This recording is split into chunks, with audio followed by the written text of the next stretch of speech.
Really Thanks. pulling in the Survivor. We're in the elements.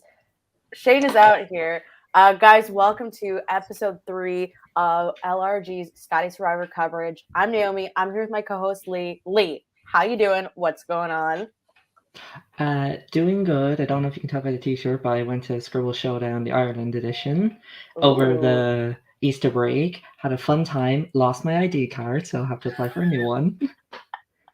Look, is it a real party unless you lose your ID or lose your phone or your wallet? Come on. Well, I'm glad that you are having fun. I'm good. Shane is with us. Shane has to go soon, so we're just going to start talking about the madness that is this episode. Shane, you want to clue us in on how chaotic this was? Like Govind needed to be? It was disaster. Sorry, I'm just moving so I don't disturb the people that were sitting in that little alcove with me. It was disaster. What do you specifically want to know? I think like how fast did this all go down? Because obviously, like this is chaos. But I'm watching this change from it might be Nadia, it might be Tina, to it might be Ricky, to all of a sudden it's Joe, and then like how fast was this all sort of hitting the fan? So Ricky, okay, so I gotta be honest, this was edited a little bit like for cohesion, a little bit out of order. So they actually found out about Tina and Nadia before the challenge results on Friday. And then, so that's when things started. And then they lost on Sunday morning. So like everything was fine Sunday morning and like nothing was really happening. But then Ricky's called them out on Sunday morning, and then it just shit hit the fan. From Sunday morning to Tuesday night, it was disaster. Like, I don't think I've ever seen anything like that where every single name was thrown out except for maybe Vivian. And I can't believe Vivian's name wasn't thrown out. I mean, that out of all the people who sort of skated by, I was shocked it was Vivian, but good for her. What great gameplay. Lee, what do you want to talk about with our lovely hosts? Hello, Govind. Welcome to the show. What should we talk about? I think we should probably mention the biggest scandal that is probably the biggest showmance of the season, Jay Lee. Not a showmance. Not a showmance. I think this is so wrong. Yeah, I don't know if you guys went through this in high school where it's like, guys and girls can't be friends unless they're dating. This is pretty much a perfect example. It's like a guy and girl can't be close or friendly with each other unless they're dating. The societal pressures of heteronormativity. I mean, it's messed up, Like I when it came out of nowhere, I was shocked, and then for it to actually have an effect when clearly it didn't really seem to be that strong of a bond. I mean, correct me, maybe Govind and Shane if I'm wrong, but it didn't strike me as like that strong of an actual bond between the two of them. No, Haley has always been like, I'm going to do what's best for me. And yeah, she was close with Joe, but like not to the level that they've been playing this game for 10, 11 days.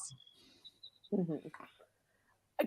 Govind, I know you got briefed before Tribal Council and you basically got filled in like of all the shit that's gone down. How are you feeling going into Tribal Council?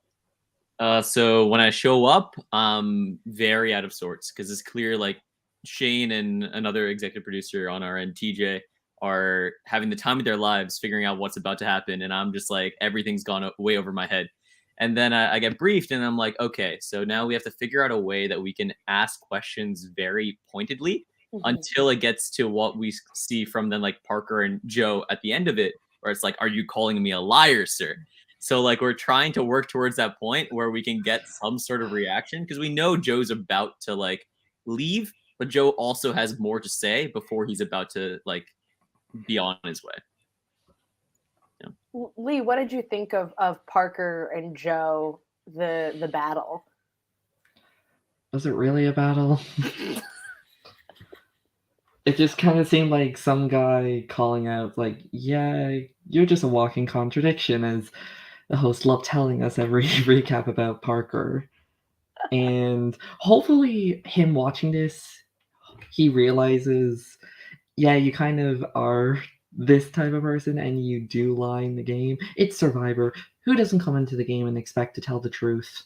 Besides people who don't get netted or last long enough to lie. Yeah, I mean, there were some things that like didn't even make the edit because we just didn't have it. Like we stopped filming at a certain point because Parker was like straight up yelling at Joe. Like it got to a point where I was like, okay, we're turning the cameras off. Like this is no. And you'll see in the next episode there's a whole Parker bit like just about him and honesty. Like just about Parker. Just Parker. Give me Govind saw it this strength. morning. So I'm curious to know from your guys' perspective, what saves Nadia and Tina in this moment? Is it the work that they put in? Is it Vivian's perspective? Like, what turns the tides to keep Tina from being the one that might be voted out here? I mean, correct me if I'm wrong, Govind, but Ricky desperately did not want to vote with the 5, but only did so because it was clear that Vivian was not going to flip. And so he did not want to go to Rocks. And so he was not willing to go to Rocks for Joe at all. Like clearly their bond wasn't that strong enough to like do that. He just wanted Tina out more, but like I don't know, Joe and Ricky had like rocky history, so it's not like they were as close as Tina made it out to be in her like reveal, whatever. Which was hilarious. But yeah, no, it really just came down to like nobody wanted to go to Rocks, and that's what it was going to be. And Vivian wasn't willing to flip because she wanted Ricky all to herself, which great power move for her. Yeah, no, 100%. I think it's Vivian. Vivian also connected with Nadia, as you saw a little bit in that, a little bit of a tease that Ricky, Vivian, and Nadia were all part of the same like entrepreneurship fellowship here on campus. So with that connection there, I think it's very little. Like everybody was fine voting out Tina, but I don't think people want to do that because they've built up this relationship with Nadia. Yeah, I think that Vivian had a perspective in this episode that I completely agree with in Survivor, which is I will worry about this connection down the line. It doesn't affect me right now because I think Ricky was a little trigger happy. Like he's a little like, oh, let me get this person out right now. It's like, but you have a voting block. Why are we so worried about what's going on? Although I thought it was very funny this episode how like Parker was sort of trying to stay in the mix and Parker got left out almost immediately, if I was remembering correctly. Like they were the pink tribe and suddenly it was like, we don't care anymore. We're going to new places. But I really appreciated Nadia's gameplay this round and Vivian's gameplay this round. And as we've seen on Real Survivor, the people who are willing to stick to it often don't go to Rocks. Lee, who was your like MVP of the week in this situation? Definitely Nadia and Vivian. Mostly Vivian, but Nadia is like side person as well. Because Vivian definitely had the most control in this tribe. Like she convinced Ricky, like, I'm not going to Rocks. She like kind of kept Parker somewhat in the loop and kind of had a tie on him. And then Nadia with like the quick thinking of immediately messaging Vivian when they got caught being like, oh, I just happened to meet up with Tina. We have mutual friends to make Vivian kind of like, okay, yeah. The quick lie. So I guess my other question about this tribal council is, what did Joe have any like say, or was he like a little more not present? Because I'm curious how it all fell onto Joe and maybe not Lauren as much. Is it, Ricky just really wanted to, Ricky really wanted to keep Joe. Is it to weaken Ricky? Is it that Joe didn't really participate and so he was just the easy vote? Like what made Joe kind of the person who ended up getting the boot? Well, it came a lot of things. Yeah. Well, Joe and Ricky started scrambling and went to like everybody with Joe. And so as soon as Joe started spreading information about Nadia and Tina, those two were set on him. And Vivian didn't really care either way. So she just was like, whatever. And Parker got irritated that Ricky was a leak, even though honestly, if Parker is caring about honesty, he should really care about Tina and Nadia, but that's another story. But yeah. So then it was gonna be Haley for a hot minute because Parker was like, well, I see Joe hasn't been lying to me. But then he was like, no, but Joe's too smart. He knows exactly what to say. And he has a strong alliance with Ricky. So yeah, pretty much. The lying. Govind, I want to know how you feel about the lying and Parker's sort of distaste for it, because Shane and I have talked about it a little bit. But Govind, what do you think about the idea of trying to play an honest game and then immediately failing at playing an honest game?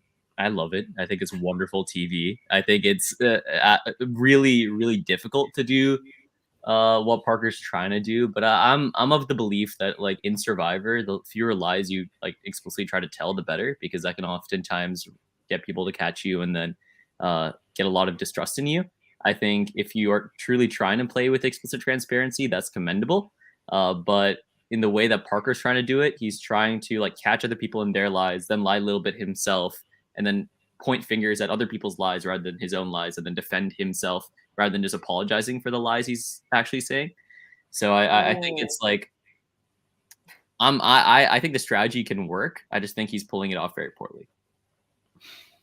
I want to talk about the decision to swap at this moment in time.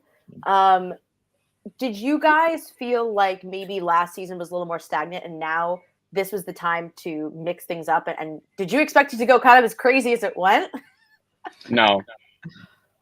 But yeah, no, in regards to your question, I think Shane talked about this a little bit on the last podcast, that like last season it was like Balder, Ogun, like we got a little bit at the end there with like the final four not being like all of one tribe, but for a good portion of the game, people are sticking to tribe lines, which makes sense. When you spend like 30, 40 days in like one grouping, like you are going to get close to those people more so than other people.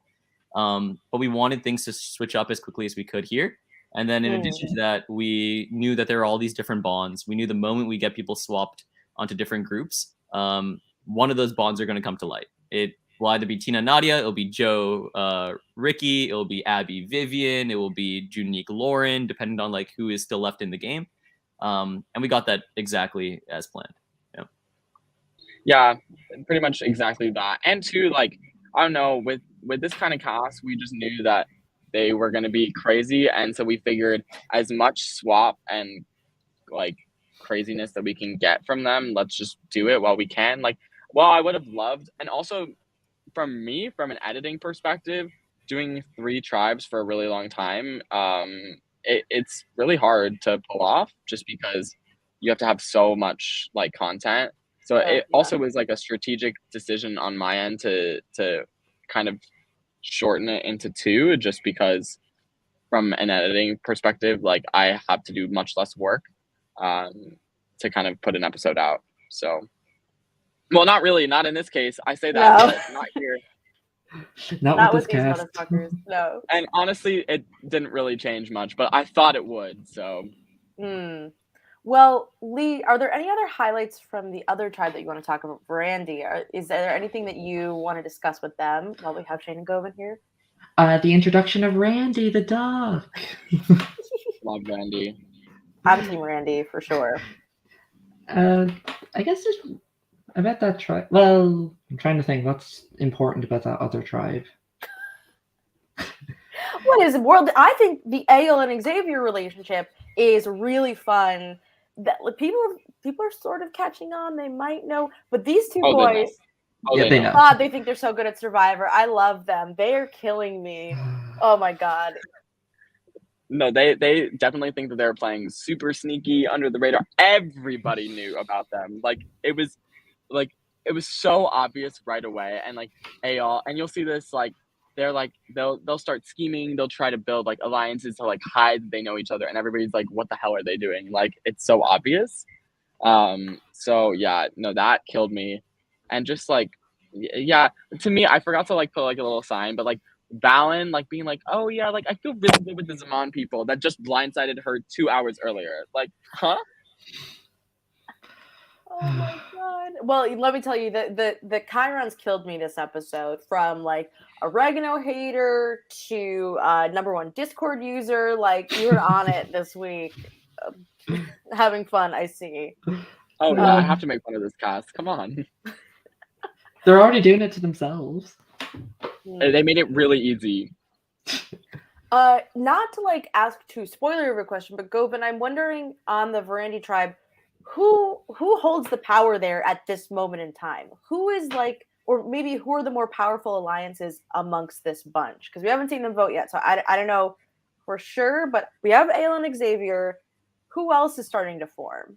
Yeah, so you have Ael and Xavier, and then I think wherever Xavier goes right now, you have Nikhil, who's going to be with that as well. We don't really know much at this point as to whether or not Ael is vibing with Nikhil, but we know at least Xavier is vibing with both them individually, right?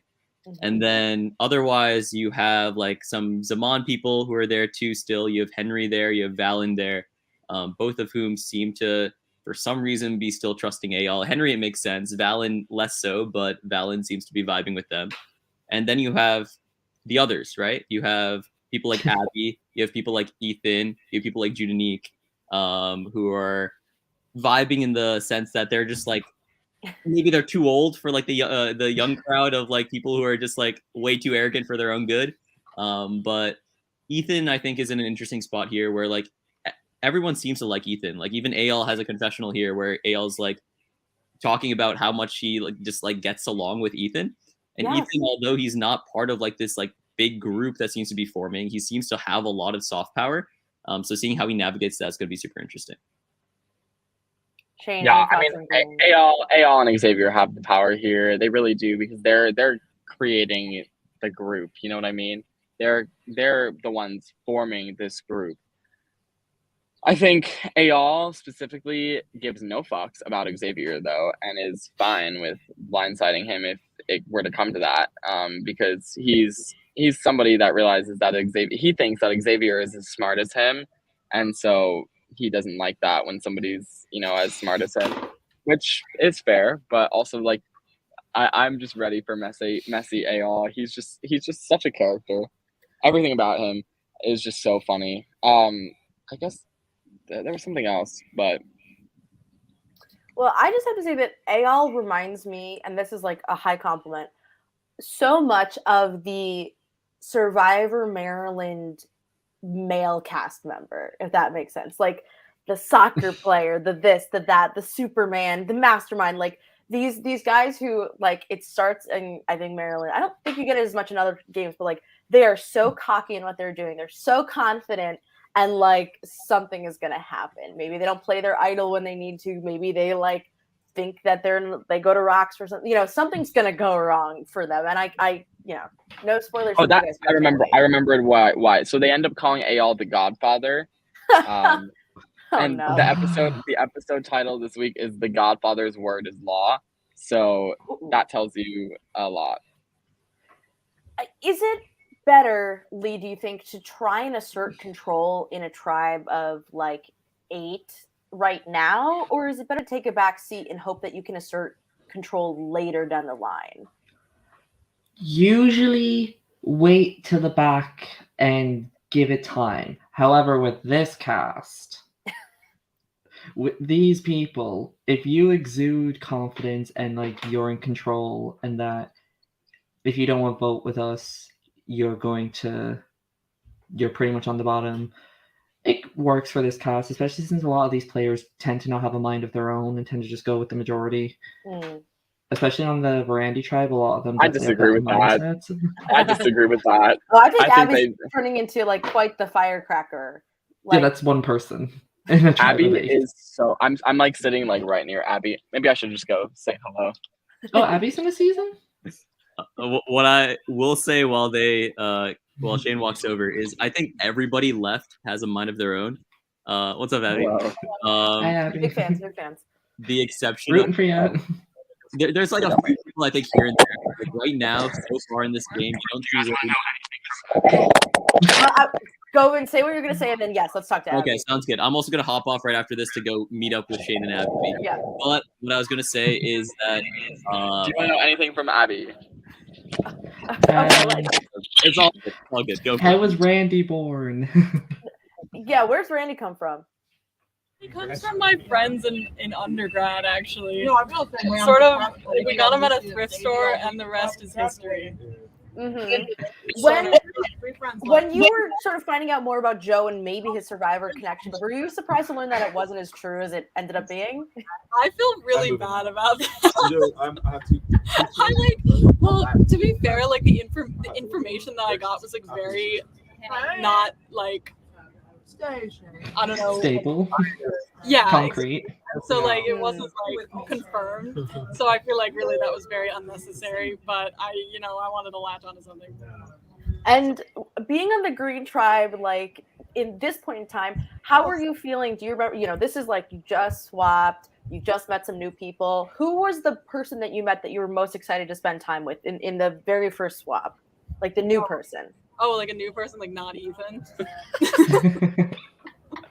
I mean, if Ethan's your number one, Ethan's your number one. But was there anyone new that you were happy to start working with? I really like Judy, just like as a person. So I was glad we swapped together. I obviously wanted to like get to know everyone else, but they weren't really feeling the same about me, I guess. So that's fine. Okay, so all the lines. Oh my gosh. Well, Shane, I know you have to go. I know that. Yeah, I got like a few more minutes, but okay. I think the big question is like, do you think the Puppet Master, like, is Nadia safe from the Puppet Master's chaos? That's what I kind of want to know. No. No. Is safe. Nobody is safe from the Puppet Master's chaos. It's taking a backseat. Of course, during this time, what's not highlighted in the edit is that everybody is learning about the Puppet Master. And like I put in a one little clip, but everybody is knowing about it now. And there will be a little thing this episode where somebody tries to unmask the Puppet Master. Oh God, what's Parker going to do now? It's actually not Parker. It's actually somebody that you probably will not expect it from. Jude. Yes. It is from Judy. Detective Jude. Oh my God. Yeah. I actually don't know film. if she I don't know if she talked about it, which is why I'm saying that I don't know if I put it in. Never mind. Whether or not it's in or not, that happened. And but yeah, Nadia is not safe from the Puppet Master's chaos. The Puppet Master's chaos lives on. Of course it will. Because remember, the Puppet Master knows that Nadia has the idol. So yeah. It might not come this week, it might not come next week, it might not come the week after that, but it's coming. Well, the week after that would be episode 6, is when you said his big Puppet Master episode. No, that would be 7. 7. Okay. 7. Copy. Write that down. Lucky number 7. Well, Shane, I want to ask you outside of Abby, because I don't want her to spoil anything, but the Abby and Vivian relationship, were they talking a lot in this, like, my fucking God, yes. Like, non-stop. Like, okay, so, like, in our Discord, like, it got to the point where, like, they were blowing up our phones so much that, like, I just made a chat with the 3 of us because I was like, I don't care, personally, blow it up. Like, that's fine, but the rest of Prod, it was like, oh my God. Yeah, they're like, no, please, give me a break. Like, Mute the chat. they had, like, it was so much. Like, they talked so much, and, yeah, it was, no, but, like, they talked nonstop all the time. Like, yeah. maybe it was like maybe like 15 hours of the day they would be online. Like, uh-oh. I mean, that's the big thing is like that's an exaggeration, but like I wish they had filmed more together, but like they were constantly like comparing notes. And like, and eventually like it's gonna become relevant, like, because they fucking tell Ethan. Well, I was gonna say that normally when you play, like, when we see people in College Survivor who know each other succeed, it's because they do exactly that. They compare notes, but they also keep that shit under wraps. I can think of they did. They kept it incredibly under wraps. Yeah, Santi and Doug and like Alex and Alex, like the people who sort of really keep things on the down low, and that's the key, I think, in College Survivor. If you know someone, don't fucking say anything about it. Obviously, poor Tina and Nadia did not have that benefit, as they were. We call them T-Nadia. They were caught, but I really thought they did a good lie to cover it up. Lee, I don't know about you. I thought the lie was great. Get it out there. Get the press release out. Oh my God, I just ran into her. Tina is so fucking funny. Her tirade about Joe and Ricky knowing each other was so funny, just because Joe and Ricky were so clear that they know each other. Yeah, like, they did not hide it. you couldn't for a second not tell me that they were like they're just as bad as Tina and Nadia, you know, and nobody's bad. You know, people in college server, that's how it is. But I love that like Tina was not gonna take it lying down, you know. She was like, "Fuck you, Ricky, and fuck your life. I'm coming for you." Yeah, well, the unfortunate thing is that like Tina just has no power because like Haley, I think Haley said it right. It's like, yeah, like she could. I think it would have been smarter for like Tina to vote with the Verandy people and like not show her cards this early and like, or like just throw a vote or something and just like, and like kind of they could have controlled the game from two separate alliances without anybody finding out. But her flipping and it just was no. Yeah, that is maybe the big mistake here is like being really, really open to flipping, where in another situation, I think you could be Nadia and just keep the vote off of Tina and keep her around for like another day, you know, like yeah. And the thing is like she didn't even bother to get, and they're all right. She didn't bother to get to know them, which is, it's just so funny that they're all like, we are so mad that Tina flipped when they were like, okay, we're voting Tina out. The Survivor paradox. Lee, any other things to say before Shane goes off to a mysterious location to meet up with Govind? Well, we're okay. I won't say that actually. What is with episode 3 and always being a 7-1 vote? Okay, but at least it wasn't a boring 7-1 vote. Yeah, at least it wasn't that. If it had to be a unanimous vote, at least it wasn't a boring one. There are only a few of those in this season, and at least we brought the drama for this one. So yeah, you did. I was thoroughly entertained. I had a great time. What can we expect to see next week? I know we saw a little preview, but you know, less chaos for sure. Not as much chaos. We need. I think there will be extreme fallout from the the drama, but less chaos this week. And then episode 5, good luck. It all comes back. Good luck. Okay, well, we are happy to let you get out of here. But thank you. This was a great episode. So I had a ton of fun watching, and I can't wait. I'm so glad you enjoyed. All right, bye. Bye. Hey, Shane. Okay. And now it's just the two back of to us. classics. Let's speculate. What do we think's gonna happen? Like, okay, Joe is gone, so Haley's kind of lost somebody. Ricky's lost his power. Nadia, Tina, Vivian cemented an alliance alongside Ricky, kinda, and then I don't know what the fuck Parker is doing. But yeah, and then Runjan's there as well. Yeah, what is gonna happen? You know, what are we doing right now? What is Zaman doing right now? Oh God, Simon, what is with this tribe? Even when it's swapped, it's so crazy. I know, absolute mess. It's I feel like the only thing we're going to get from Haley and Runjan is going to be this constant. We need to get out Tina or Nadia, Tina or Nadia. It's going to be that story from them. Ricky's going to be like, need to get out Tina and Nadia as well. Parker's going to be having an emotional breakdown in the corner somewhere because it's like, how do I tell the truth all the time? Vivian's going to be on her throne laughing at everyone. I totally agree. I think that like Vivian has this innate ability to stay in control, and like she is really coming out on top this episode. And I'm really happy for her that she was able to like weaponize her relationship with Ricky and get what she wanted to without seeming like she was the aggressor. Like she really made everything kind of happen in the way that she needed to. Nadia and Tina. I think we got to talk about their gameplay a little bit.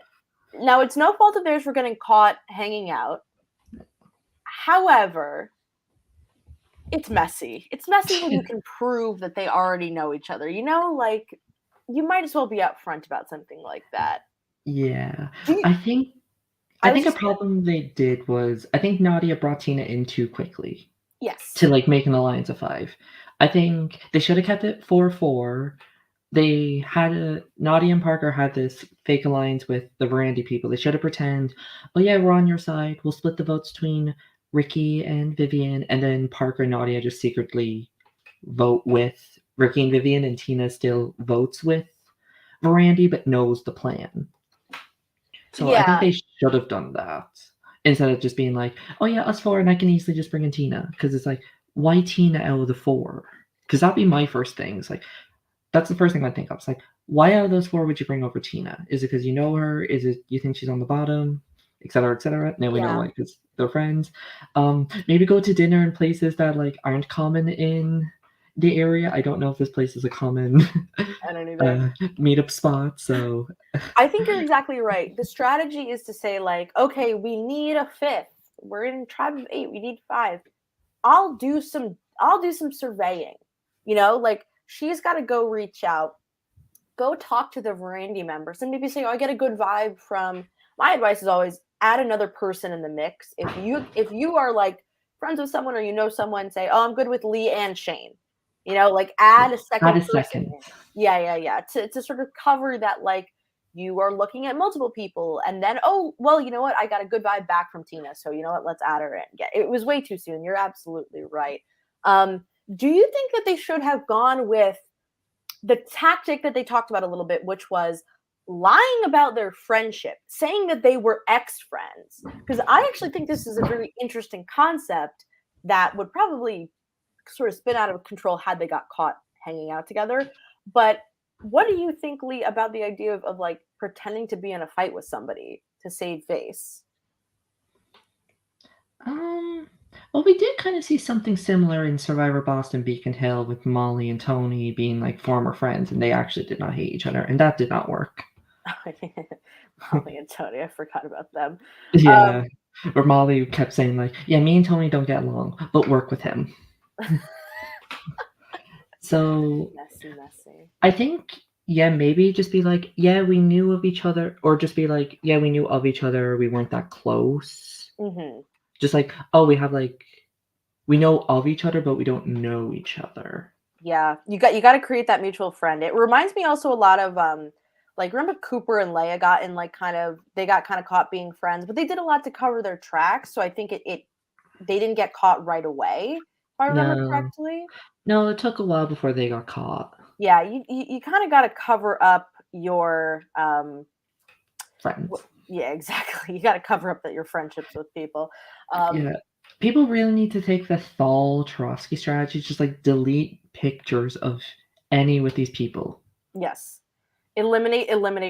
Like get rid of any proof that you're friends with somebody. Yes, I do not know this person, yet we happen to have the same first name and we both have a T surname. I really need to, whoever cast its Michigan one, how did that happen? I mean, I thought it was pretty funny. Yeah, it was for some great drama. Because also, I think the roommate thing is double-sided. We know it's a double-edged sword, and we see it here. Like, they're not that they're roommates, but just like the friendship is like such a double-edged sword. And obviously, with Ricky and Joe, I think the same thing kind of happens where people find out, like, oh, they know each other, and then it becomes they know each other, and the wheels start turning. Let's talk about Parker for just a second. Oh, do we have to? We have to. Okay. I think that it's really funny when people on Survivor can't see past their own self-interest. Parker is convinced that he is always telling the truth, and how dare you question that he might not be. Now, maybe Parker did accidentally lie. We know he did. But I love that he cannot go outside of himself to say, maybe I did accidentally lie. Let me apologize for that. And Vivian knows it. Vivian has a great read on Parker, too. I mean, Lee, what did you think? It's just the lack of self-awareness with this lad. It's not like, this lad. he probably has not, he's clearly never seen the show and just believes you can't, it's not even like hiding the truth is also technically lying. So if he's like one of those people being like, I didn't lie, I just didn't tell the truth, it's the same thing. Yeah, it reminds me of like people who have religions where they say no sex before marriage, and they say, well, I tried this thing, and yeah, so I did the loophole. Yeah, I did the loophole. It's like that's called a loophole. That's you skirting the rules. Yes, and the literal act. If you're under 18, do not look it up. Oh no. I think that Parker's blow up at Tribal is like I don't know that I've ever seen somebody lose the game so fast. And he lost it the second we heard Shane say, he goes on about saying, I don't lie. It's immediate like, oh, so this guy definitely doesn't win. Because there's just something about like, you don't need to, if you're honest, you don't need to proclaim your honesty constantly, and you don't need to get defensive about it. The proof will be there. You will be honest. But Parker has demonstrated a couple times now that he is lying, and people don't really care. It reminds me a lot of what I call like the Angelina complex, where like a character could win and then they just do something where, oh, nobody sees them as like a viable threat anymore. I think it was when like Angelina tried to get Natalie's jacket. Like, it's one of those things where you just see how transparent somebody is, and you're like, oh, I know you. I got you. And Vivian has Parker clocked. Like, she knows exactly what's going on with him. And she's lying by omission the same way to make him feel better. It's genius from Vivian.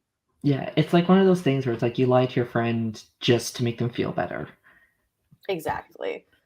When you think about it on the Verandi tribe, who could stand up to Ael and Xavier? Because I do think that Abby's spunky. I think she's got a lot going for her. Abby is the only option. It's literally only Abby. Everybody else is too meek, too in their head, or too I want to play in the background. None of them. It's literally only Abby. Yeah, I think that in Survivor, in college Survivor, when you have the time to like build a relationship and really take stock of the tribe that you're in, it's a good thing to get out the Power Alliance as soon as you can. I don't think that Tina and Nadia were the Power Alliance, but sure, you could say for Ricky's sake, maybe it's a good idea to get them out, when really the Power Alliance in some ways is Ricky and Vivian. Or certainly it's Vivian and whoever she's working with. Yeah, it's Vivian. She doesn't even need a second. But in this case, on Verandi, it's Ael and Xavier because they're so confident. And you need to match that confidence if you want to contend against them. And I think that you should be trying to vote out Ael and Xavier if you're anybody else in that tribe. Yeah, definitely. Ael and Xavier, if they're gone, then that tribe will just go into pandemonium.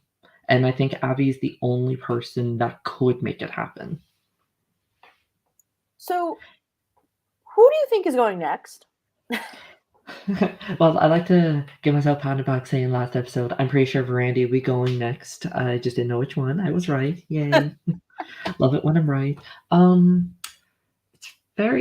it's kind of hard to I was about to say difficilize. That's not a word.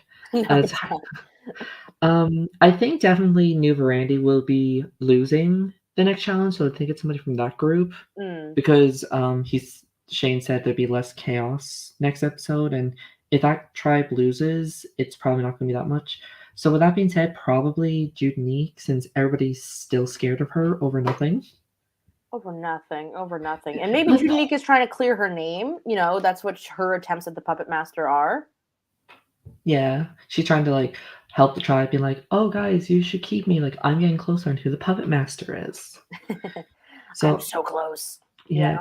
But I feel like it's only going to be Judenique next week. Like, I can't really think of anyone else. If Zaman somehow does lose, I don't know how it's not going to be a chaotic episode.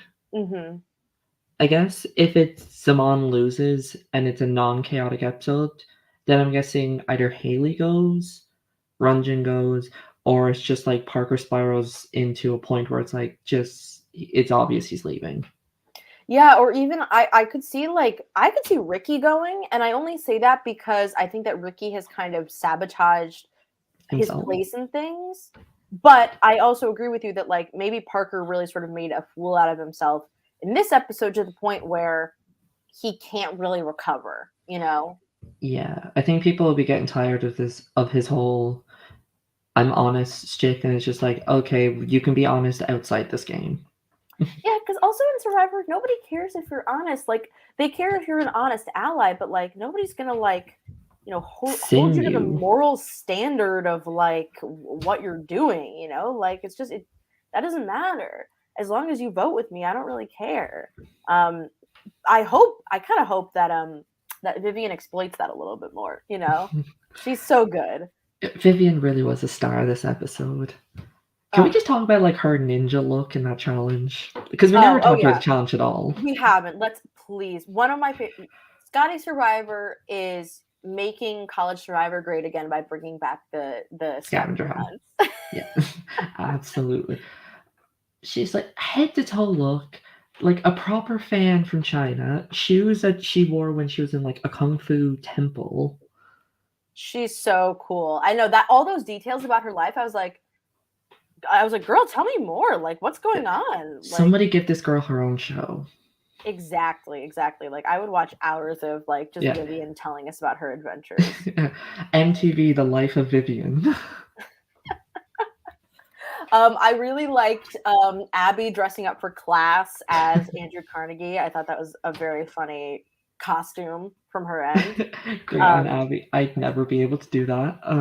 No, I died. These poor straight lads and the Carly Rae Jepsen dance. Oh yeah! Oh my god! I was gonna make a pyramid of people. All right, let me look at the clip again because I like it was. We're gonna do the Dance Moms pyramid. Okay. So on the bottom, we have Parker, 2 left feet. Sorry, can't dance. And also Nikhil, can't dance. Can't dance. No, can't dance. Let me just get to the other tribe because I'm in the second tier. Yeah, second from the bottom. We have Xavier and Ael and Henry. They're trying, but they don't really know what they're doing. No. You also have Tina also trying her best, but you know she's not really putting her all into it. She's trying. Next on the pyramid, we have Valen and we have Haley. Actually, not Haley. We have Valen and we have. I'm just watching the video again. It's so bad. It's so funny how bad they are. We have Haley and we have Vivian. And we have Valen. They're trying. They're there, but they're not. The moves aren't exactly correct. And you can see where they're going. Right. You can see that this is a dance. Yeah. Up next, we have Nadia, who I think is doing a fine job, and Haley. I would bump her up to that level. They're pulling it through. And on the top of the pyramid, I have Ethan, Judanique, and Runjin. Serves trying their absolute damnedest to make this dance happen. The leaders of the pack, the Maddie on the top of the Dance Moms pyramid, they really tried their best. Yeah, absolutely. That's like, you can tell, like, all those people that you named at the bottom, there's a reason why they were in the back row. Also, I was surprised by how much Verandy won this by. It was like 60-something points, which was crazy. Yeah, I mean, the episode title does give away who wins this challenge if you paid attention to the trailer. Yeah, I mean, also if you just know anything about Parker, like that too, you can kind of take a guess. But yeah, I was shocked by how much they won by. But this is one of those challenges where it's all about competitiveness. So you know that like Ael was not going easy on it. Yeah, I get the whole confidence thing, and it is funny. It is. But when you hear the same thing in like 7 different confessionals, like, we get it, mate. Move on. Well, you know, the people are riding high on the Survivor success, but don't let that distract you from what's upcoming. You know, like don't lose sight of what's coming down the line. Yeah, I'm just making those comparisons. Like when you mentioned Survivor Maryland guys, and I was like, yeah, this definitely gives like early Survivor Maryland male player. Oh yeah, like the Lecomtes, like the Evans of the world, like, you know, and it's that vibe. And you know, those players are good at Survivor, but they always have a downfall. And good is subjective.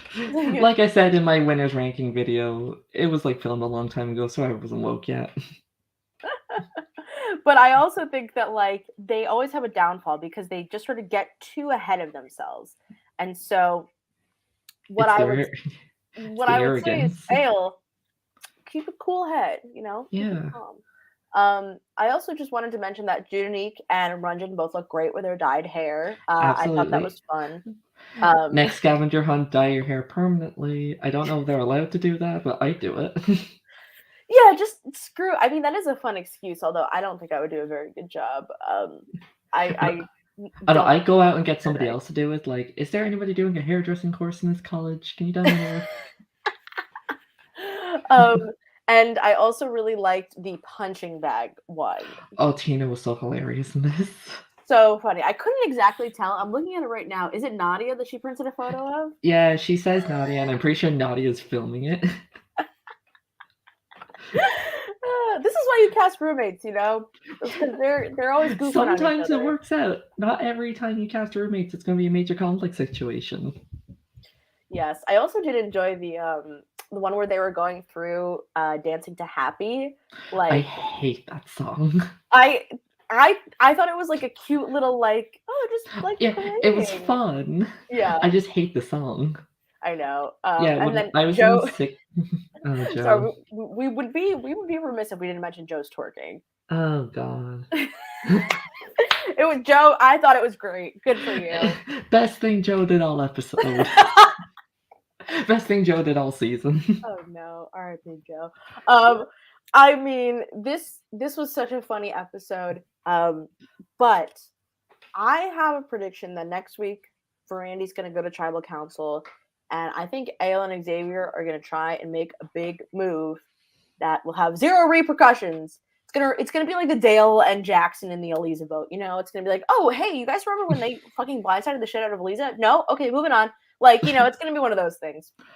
No, I think it's more going to be like they're going to keep saying this is a big move, this is a big move, and it really isn't. Like they're going to be hyping up like, yeah, Judinique has to go. She's such a threat. She has an idol. Yada yada yada. She hates us because we voted off her roommate. When in actuality, it's like this does nothing to the game. It's just like, okay, yeah, move on, next person, next episode. But they're going to hype it up and be like, oh, who do I'm trying to think. There's some Survivor player I know that did that in their season. It might be an MC season, so nobody's going to know the reference. Lee, who do you want to win most right now? Like, winner pick. I'm still rooting. Okay, other than Vivian, because she's the winner pick, obviously. I think it'd be fun to see Abby win. I think Tina winning would be hilarious. That'd be great. So those are kind of like my top three. I was about to say who's on the other tribe, but I just said Abby. Nadia would be fun to see win. Yeah, I think I'm gonna go with that. I'm curious. The people that I'm hoping to see more of next episode are Runjin and Ethan. Those are the two people where, like, I think it's kind of make or break. Or like, are you interesting? Are you a character or not? Let's start filming some more confessionals. I want to see it. I'm intrigued. You know. Yeah. Ethan is not as annoying as I thought he was going to be this season, so that's good.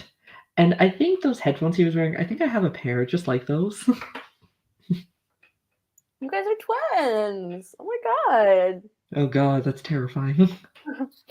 Well, you just gotta start doing this more. Guys, Lee, I don't have really anything else to talk about. This was a fantastic episode. I mean, I'm telling people to watch Scotty Survivor all over the place. I don't know about you. I can't wait for next week. It's literally going to be tomorrow, so next week, you know. Well, Wednesday for me. Yes. Lee, I want to know what else you are doing on the Live Reality Games Network. You are out and about. What is going on with you? Well, tomorrow I'm actually going to be doing a recap of the Final 5/4 Part 1 of Survivor Syracuse Heroes vs. Villains with the best player to never win, Madison. And I might also be doing the upcoming Challenge All-Stars 3 with Nathan at some point, hopefully. And I'll probably just be begging to do any called Survivor that I watch for the coming future. Might be doing Michigan, who knows? So Michigan stuff is definitely on the way. I got to talk to the group about it. But we are ready to kick into high gear. Look, I DM'd Ian and I said, when is Survivor Michigan coming out? And he said, fall. And I said, any more specific? And he said, no. And I said, okay, all right. Well, can you give us a month? Yeah, we're not going to rush things. So keep your eyes peeled for some Survivor Michigan content. Thank you for listening and watching. I'm going to go run through a whole spiel. If you are a fan of Live Reality Games, come subscribe to us on YouTube. YouTube, we're at Live Reality Games, right? Subscribe to our podcast. So if you don't have time to watch the YouTube video, listen to the audio. I am working tirelessly to update our backlog. So please let it not all be in vain. Leave us a 5-star review on iTunes. Tell everybody your favorite podcaster, your favorite game. Check out all the cool stuff that's coming up. We have the LRG casting group, which is featuring games that are casting, like My Game Survivor New York is casting, or Outlast, a new charity survivor game, is casting. There's a ton of stuff that's happening right now in the live reality game community before the summer hits. So stay tuned and stay involved. And most importantly, join us on Facebook, Instagram, and Twitter and Twitch, where you can watch along with us each week as we break down all of the not only live reality games content, but the real Survivor content, the real Amazing Race content, Big Brother stuff. We are here to talk about reality TV. So join us, won't you? Yeah. This week on the Survivor recap is Survivor New York. So why not tune in? But most importantly, go support Scotty Survivor. Follow them on Twitter, Instagram, and YouTube. YouTube subscriptions and comments are some of the most important metrics for getting more views. And these guys have worked so hard and they deserve it. So leave a comment, give it a like, tell your friends, and join us on the Discord. Lee and I chatting on the Survivor subreddit Discord about Scotty Survivor. And if you're at Survivor Know-It-Alls, I don't know, anyone who's listening, I will be there. So come say hi to me. All right. And I'll be there to correct you. Lee, thank you so much for being here. Hopefully we'll be back next week with Miss Erin as well as the hosts. So until then, see you guys and subscribe. Bye. Bye.